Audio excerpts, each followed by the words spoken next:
I woke up at Gate B12, with nothing but a paper cup of coffee cooling in my hand and a $20 bill shoved into my palm like an afterthought.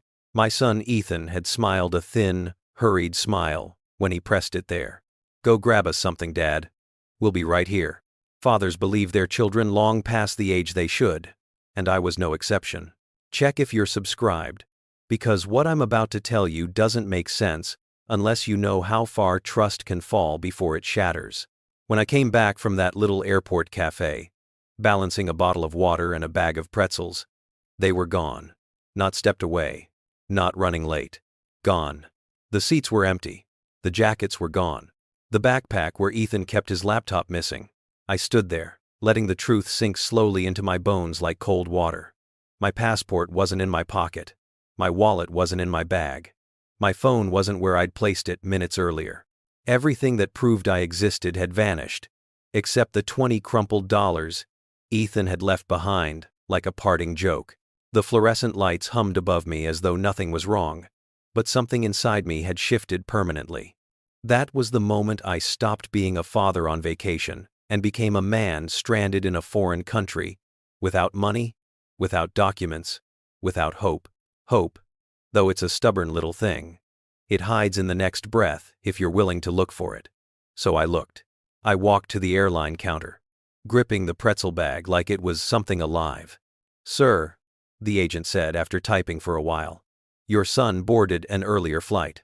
"To Portland?" I asked. She hesitated. "No. To Boston." Boston. Not Portland. Not home. Something sank inside me. Not fear. Not even anger, something heavier. The realization that my own son had left me behind like a suitcase he didn't want anymore. I stepped outside the terminal, the Bahamian heat rushing at me like breath from a furnace. My shirt clung to my back. My hands trembled. But I told myself it was the humidity. It wasn't. Something older and deeper trembled the part of me that still believed family was a safe place. At the U.S. Consular Agency, a young woman named Amber listened quietly as I told her what had happened. She didn't interrupt. She didn't look shocked. When I finished, she said softly, "You're not the first, but you might be the calmest." Calm wasn't the right word. It was something else, something sharper. The moment betrayal becomes clear, grief turns into clarity. She helped me fill out forms, arranged an emergency passport, and handed me a small, white envelope, emergency assistance funds. "Just pay it back when you can," she said. "People who survive betrayal often stop recognizing themselves. Don't let that happen to you." Her kindness felt like a rope thrown to a drowning man. But kindness can't erase truth. That night, in a small hostel room that smelled of salt and old laundry, I lay awake, replaying every memory of Ethan I could still bear to hold. Him handing me screws in the garage when he was little. Him laughing as he rode on my shoulders at the county fair. Him falling asleep against my ribs during a ferry ride because he said the ocean sounded like his mother's voice. People don't turn into strangers overnight. They erode, slowly, until one day, the shape you loved is gone. 2 weeks before the trip, Ethan came over with takeout from my favorite diner. He opened his laptop. "It's just a medical form. Dad, updating your directive." I signed on a little digital pad without reading a single sentence. He scrolled too fast. I trusted too easily. Dawn. Trust that fragile currency doesn't tell you you're broke until the check bounces. And mine had bounced spectacularly. Around midnight, the wind rattled the hostel shutters, and something inside me cracked open. Not a sob, those were long gone, but a realization. What if that wasn't a medical form? What if I'd signed something I never meant to sign? My heart beat slow and heavy. Betrayal has a way of turning memory into a magnifying glass.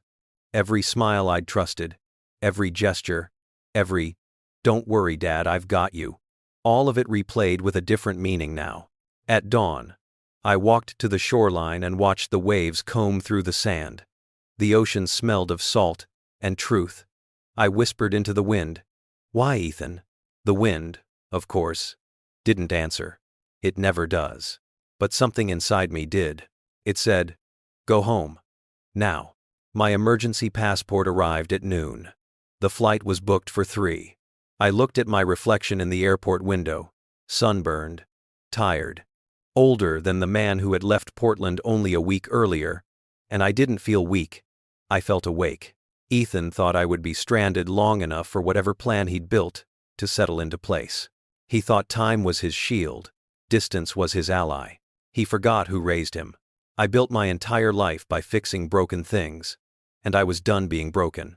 On the plain, as clouds stacked like mountains beneath us, I whispered a small prayer I hadn't spoken since my wife died. Guide me. I don't know what waits at home, but I knew one thing with a clarity so sharp it felt like light. When Ethan opened the front door of that blue house, I would already be standing there, and the look on his face would be the beginning of the truth he never expected to face. As the plane dipped toward the dark sweep of the Pacific Northwest, something inside me settled. Not peace, not yet, but purpose. I wasn't coming home to forget. I was coming home to uncover, to reclaim, and to decide who I was without the illusions that had protected me for too long. The wheels hit the runway with a thud that echoed through my ribs. Portland, home. I took a breath, then another, and stepped off the plane into the cold air of a life I was finally ready to confront. The ride from the airport to my neighborhood felt like moving through someone else's dream gray skies, wet pavement, headlights stretching long across the road. Portland has this way of looking lonely even when traffic is thick, and that morning, every streetlight felt like it flickered just for me. I clutched the small emergency backpack Amber had given me, its weight nothing compared to the heaviness in my chest. When the rideshare turned onto my street, I saw the familiar curve of tall cedars leaning over the sidewalk, and then I saw my house. The blue paint, faded now, still carried the memory of my wife's laughter as she insisted we choose the color of calm seas. I stepped out of the car, and the cold air hit me like a warning. Something about the silence didn't feel right. Houses breathe, old ones especially. They creak and shift and murmur in small ways. Mine was holding its breath. "Louis?" a voice called. I turned. There stood Mr. Morales, my neighbor of 20 years, holding a garden hose like a man caught mid-thought. His eyes widened behind his glasses. "I thought you were still in the Bahamas," he said, lowering the hose. "Your son and that young woman, they left days ago." A pulse of heat crawled up my neck. "Left when?" 3 mornings back. Early. They loaded boxes into their trunk. More than seemed normal. I waved, but Ethan didn't wave back. The world tilted just slightly under my feet. Boxes. Early morning. No wave. Pieces were shifting in my mind, clicking into place like a lock turning. "Did they say anything?" I asked. "No," he said softly. "They looked rushed. Rushed. That was one word for it. Another word would come later, one heavier, truer. Inside, the air smelled stale, as if the house itself had exhaled and never breathed in again. I closed the door behind me and stood still, letting my eyes adjust to the dim light sneaking in through the curtains. The first thing I noticed was the silence. Then the absence. The grandfather clock that belonged to my father no longer sat in the corner. The shelf where my late wife kept her small collection of hand-painted bowls looked wrong. Empty spots. Gaps where memories used to sit with quiet dignity. I walked to the living room, my heartbeat pacing itself against the creak of the floorboards. Drawers were slightly ajar, cabinets lighter than they should be.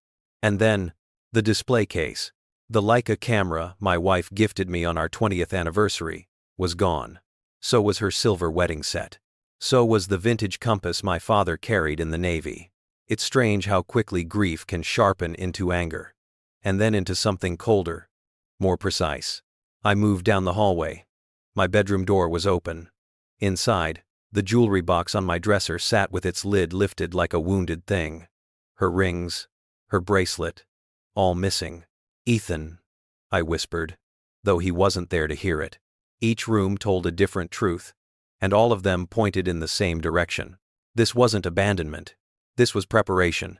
In my home office, dust floated through slants of early sun.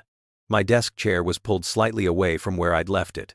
And there, placed perfectly at the center of my desk, too perfect, was a manila folder. No dust on it. No crease. Waiting. I reached for it slowly, like it might bite. Inside papers. Legal papers. My name typed in bold. My signature in blue ink. A date 3 weeks before the trip. Deed of transfer. Grantor. Louis Harper. Grantee. Ethan Harper. Consideration. Love and affection. My throat tightened. I traced the signature with my fingertip. It was my handwriting, but the memory of signing it did not exist.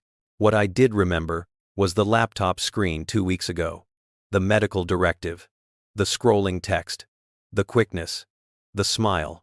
My son hadn't abandoned me in the Bahamas. He had tried to erase me before we even left Portland. A sudden noise outside snapped me back, the crunch of gravel. A car door shutting. Another. The murmur of voices. Ethan. Maya. I stepped back from the desk, heart pounding but strangely steady. Footsteps approached the porch. A key scraped against the lock. Once. Twice. Harder. Then silence. Then Maya's muffled voice. It won't turn. Is it jammed? I walked to the door, placed my hand on the knob, and opened it. Ethan froze. He looked tired, jet-lagged, disheveled, maybe hungover from the arrogance of thinking he'd succeeded. "Dad," he said, forcing concern into his voice. "You're home?" We were worried. I stepped into the doorway but didn't invite them in. "Is that so?" Maya shifted behind him, her eyes darting past me into the house, scanning for what I might already know. "I found something," I said, lifting the manila folder just enough for them to see it. "Something you left on my desk." Ethan's face drained of color. "We can explain." "No," I said, my voice steady. "You can't." For the first time since the airport, I felt like my lungs worked again. "You took things from this house," I said quietly. "You took things from me. But the worst part is, you thought I'd never make it back to see the truth." Maya swallowed hard. Her facade cracked just a little.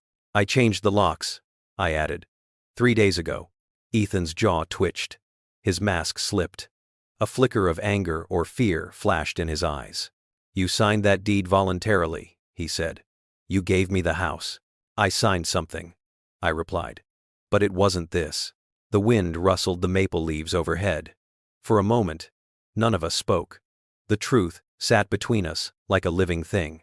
"You need to leave," I said, not raising my voice, not breaking eye contact. Ethan opened his mouth, then closed it. Maya grabbed his arm. "Let's just go." They walked down the steps slowly, turning once to look back. The expression on Ethan's face wasn't guilt.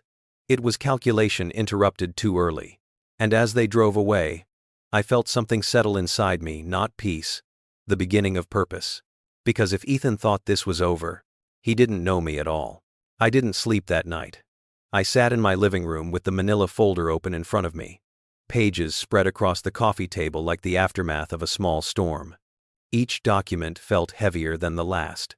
The house hummed with a stillness I didn't recognize, as if even the walls were waiting for what I would do next.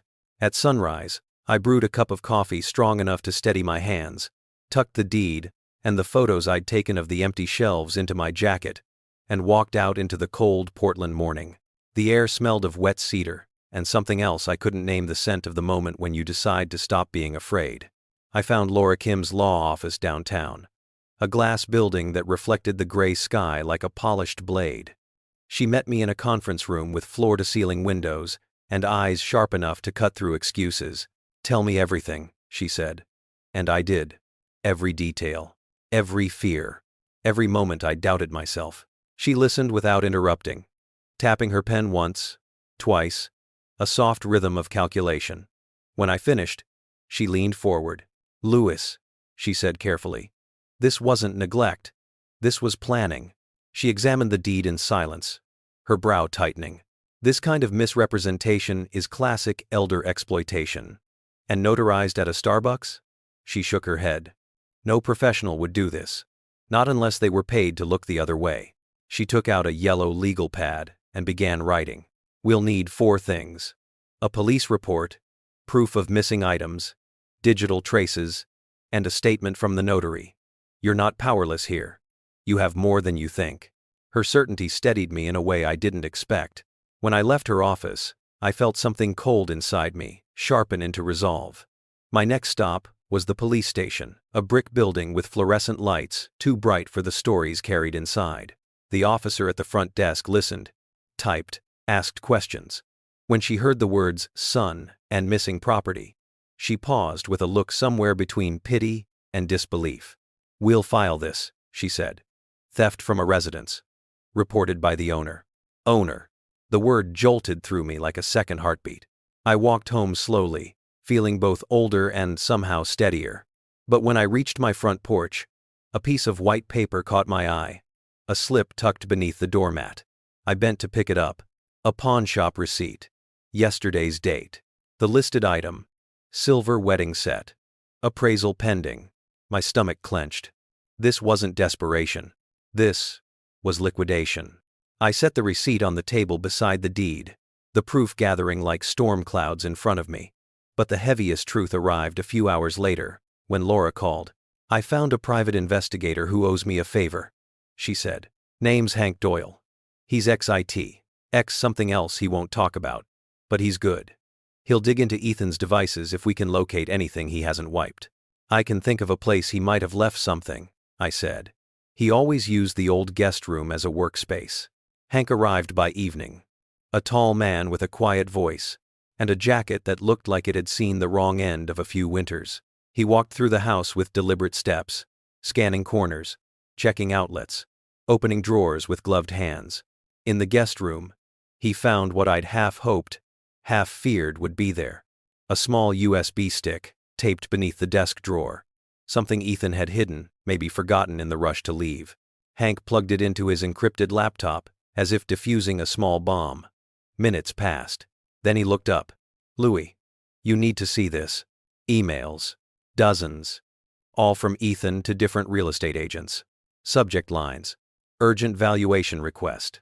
Planning early transfer. Need estimate for quick sale. Dates? 2 weeks before the trip.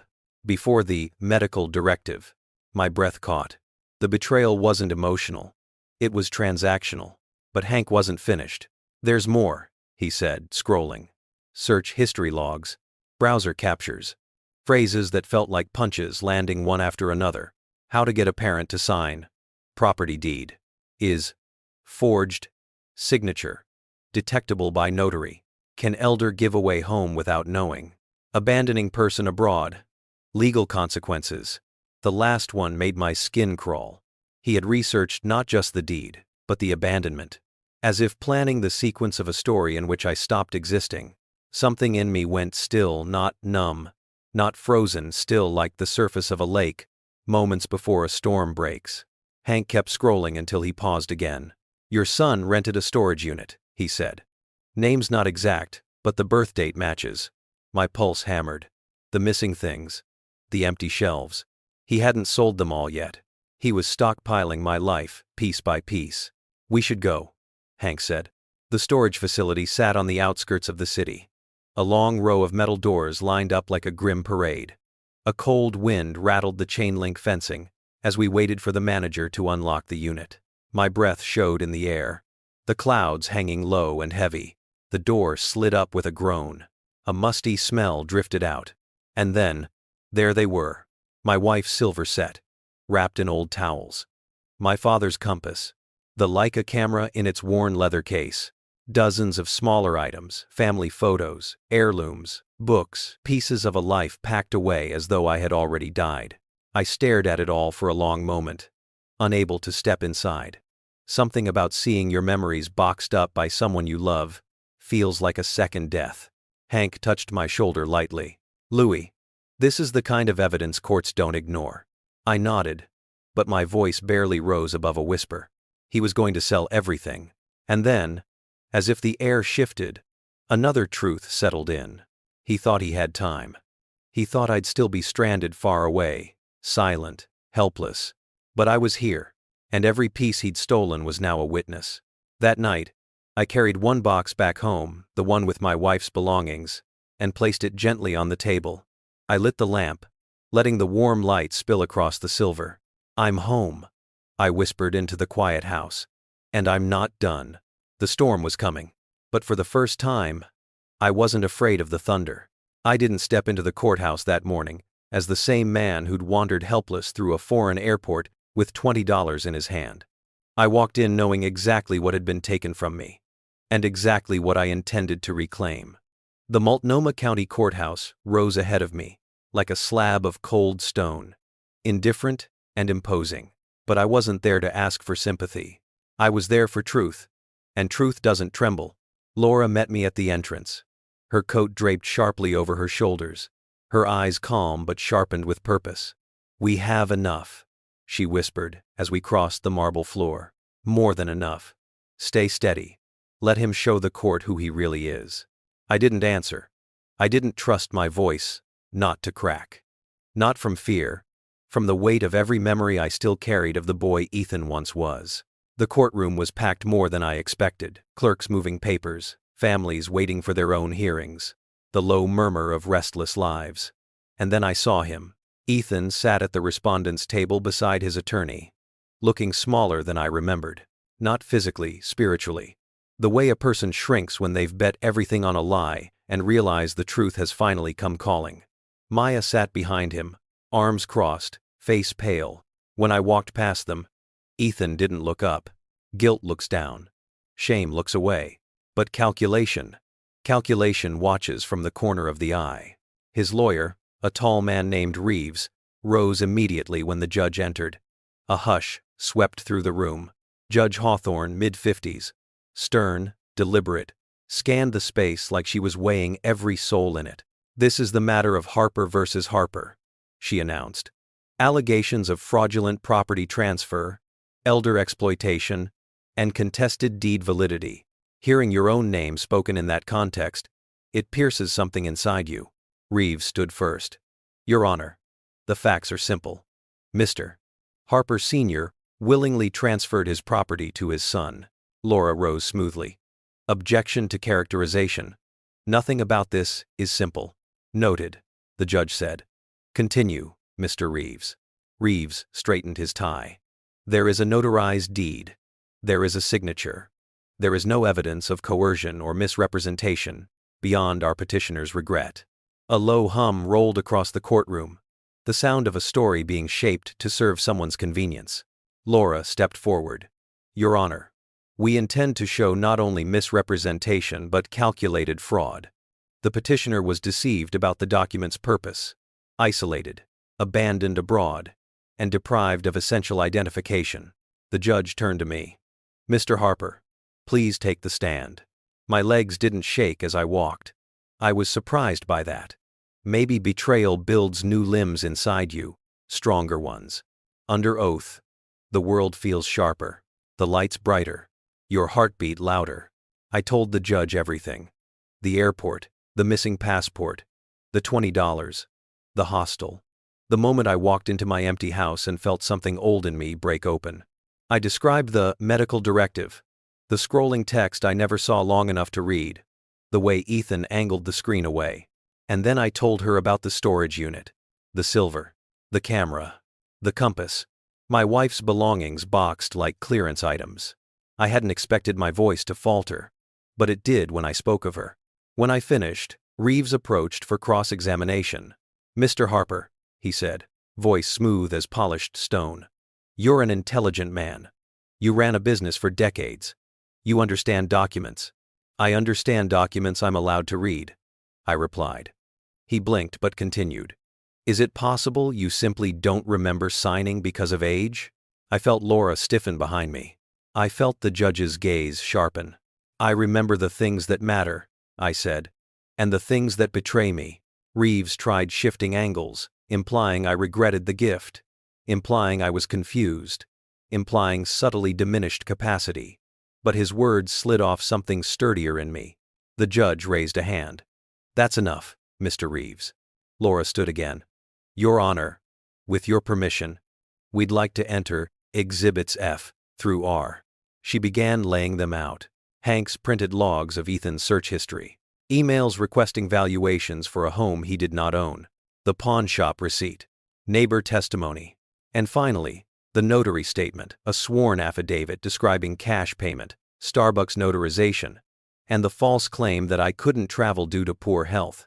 The room shifted, then the way people lean in when they realize the story is no longer ambiguous. Reeves cleared his throat. "Your Honor, this proves nothing about intent. People often." The judge cut him off. "It proves motive, preparation, and significant irregularities." Ethan's knuckles whitened on the table. Maya's eyes darted toward the exit like she wanted the world to melt around her. "Then came the moment I didn't expect," Laura whispered. "Watch her," and nodded toward Maya. Under pressure, under the weight of evidence, Maya cracked first. She requested to speak privately with Reeves and, moments later, returned with a different posture. Shoulders slumped, chin trembling. "Your Honor," Reeves said reluctantly. "Miss Patel wishes to provide a statement." The judge permitted it.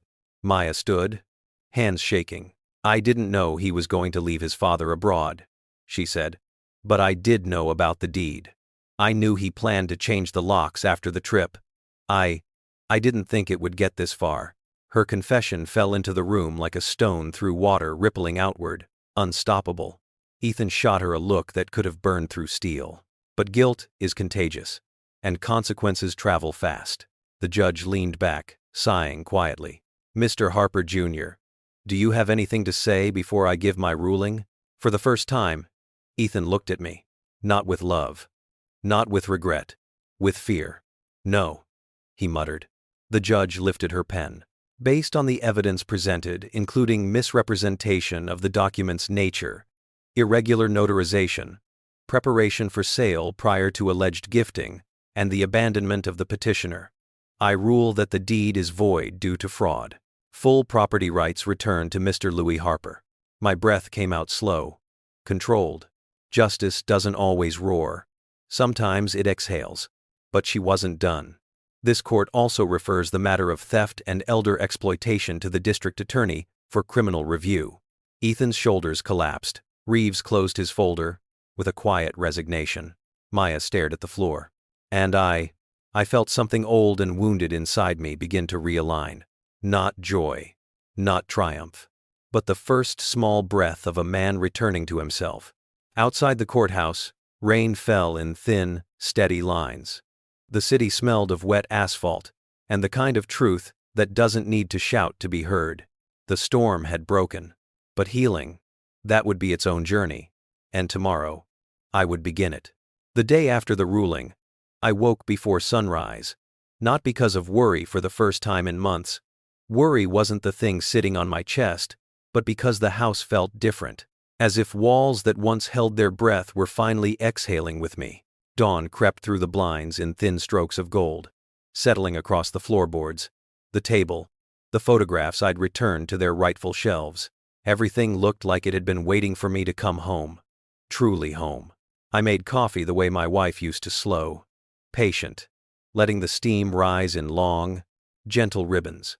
For a moment, I just stood there, listening to the soft hum of the refrigerator, the muted groan of pipes waking beneath the house, small domestic sounds that once felt ordinary. Now, they felt like proof of life, proof of survival. But healing isn't a single moment. It's a series of small choices, and mine began with returning the stolen pieces of my past to the places they belonged. I carried the box from the living room to my study. Inside, the items from the storage unit weighted the compass, the Leica camera, the silver set. Each piece held a memory deeper than its value. I placed the compass back on its shelf, and a quiet pang echoed through me. My father's hand once held this. The weight of his choices, his sacrifices, his disappointments, all compressed into that single cold piece of metal. The camera came next. When I set it back into the glass case, I could almost hear my wife's voice teasing me.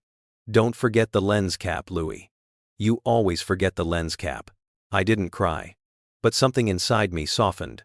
A small thaw in a place I thought had frozen solid after the airport. Later that afternoon, the doorbell rang. I expected a neighbor, but when I opened the door, it was Detective Hale from the DA's office. Crisp navy jacket, no nonsense expression. The kind of man whose shoes don't squeak on wet pavement. "Mr. Harper," he said, lifting a folder. "I wanted to deliver this personally. It's the formal notice your son accepted the plea agreement." I stepped aside to let him in, gesturing to the living room. He remained standing, professional, but not cold. He'll serve probation, Hale explained. He'll have a permanent conviction for theft and attempted fraud. Restitution payments will be scheduled, though between you and me, they may never be fully paid. But what matters is, the record stands. The system acknowledges what he did. I nodded, though the words didn't land the way I expected. Justice brings clarity, not celebration. Thank you, I said quietly. If you ever need anything, Hale replied, call me. People don't walk through something like this without carrying pieces of the aftermath. Don't do it alone. When he left, the house settled into silence again. A silence that felt earned. 2 days later, I met with Estate Attorney Taft in Bellevue. A tidy office with oak shelves and a view of the lake, calm, reflective. The kind of water that shows you exactly what you bring into the room. He slid the new will toward me. Your estate will bypass your son entirely, he said, tapping the document. Your home goes to the foundation you chose. A clean, airtight directive. No challenges possible. I signed the papers with a steadiness I didn't know I had left. Not revenge. Protection. A line drawn in ink that said, my story will not end the way someone else tried to write it. Evening came softly as I drove back through the neighborhood. Families, walking dogs, porch lights flickering on, the scent of rain beginning to form in the clouds. When I reached my home, I saw Mr. Morales trimming his hedges. You look lighter, he said as I approached, like something finally let go. Maybe it did, I answered. Good, he said. You deserve peace. Peace. I wasn't sure I'd earned it, but I was learning how to accept it. Inside, I sat on the porch with a glass of iced tea, watching the street grow dim under the soft glow of lantern-style lights. In the distance, a moving truck rumbled slowly down the road. When it stopped 2 houses away, I recognized the silhouette stepping out. Ethan, carrying boxes, face thinner, eyes hollow, shoulders slumped beneath the weight of consequences he had crafted with his own hands. I didn't move. He didn't look my direction. There was a time I might have called out to him, reached for him, tried to save him from himself. But some truths are learned only through collision. Some boundaries are forged only after they've been violated. He disappeared into the dim hallway of the building. The truck door shut. The world moved on. I sat there long after the engine faded. Not triumphant, not bitter, just present. And presence, after everything, felt like a miracle. As the sky darkened into a deep Pacific twilight, I thought about what justice really means. Not payback, not punishment. Justice is the quiet reclamation of your own life. The right to breathe without fear. The right to stand in your home and know it is yours not by possession, but by truth. I touched the railing of my porch, feeling the grain of the wood I had sanded with my own hands. My story could have ended on foreign soil. Forgotten, erased. But here I was, alive, awake, still choosing myself. And now, I choose to share this story with you. Because somewhere out there, someone is standing at the edge of their own betrayal, wondering if anyone will ever believe them. I believe you, and you deserve justice too. Tell me, would you forgive them, or would you choose justice? If this story stayed with you, if it made you think about the weight of truth inside a family, subscribe for the next true Canadian family story on fractured vengeance, and tell me, from which city, which corner of the world, are you listening right now?